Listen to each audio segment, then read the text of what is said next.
Hi, I'm Rebecca, and the story that I want to review today is by Eudora Welty, and it's called Where Did the Voice Come From? And Eudora Welty was a pretty famous Southern author of the 20th century. The story that she wrote, Where Did the Voice Come From? Which there is a link for this story on my Satori presentation, so I hope that you'll take a moment to read it. It's not very long. And this story was published on July 6th, 1963 in The New Yorker. The New Yorker is a famous literary magazine that is still read today. So Eudora Welty wrote this story as a response to the assassination of the famous civil rights leader Medgar Evers, who was assassinated by a white supremacist in Jackson, Mississippi at that time. So she wrote this fictional account of the assassination from the perspective of the murderer, which makes it really interesting because usually the protagonist is like somebody that we're rooting for, kind of like a hero. In this case, the protagonist is a villain.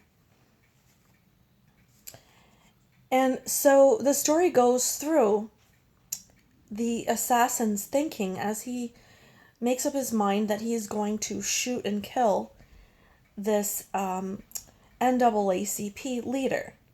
Medgar Evers was very prominent in the NAACP at that time. So the story goes through this man's thinking as he prepares for the murder and drives over to the victim's house, waits for the victim to show up. And so Eudora Welty gets us into the head, into the mind of a murderer. And I think she does a very brilliant job at characterization, because to me it's not easy to go into the first person for a protagonist who is someone that is kind of despicable, that you don't admire, that is completely the opposite of you. So that is the strongest feature of this story, is that she is able to get inside his head in a very realistic way. And one thing she shows us is that the man is actually jealous. That's one of his motivations for committing the murder. He's jealous of this NAACP leader, who is not described as Medgar Evers. He's given a different name, but that's who it's supposed to be. He's jealous because the civil rights leader has been on TV. He's had his picture taken in the newspaper. So people know him, and the assassin, on the other hand, feels like he's a nobody. Not very successful in life, not very respected by anybody.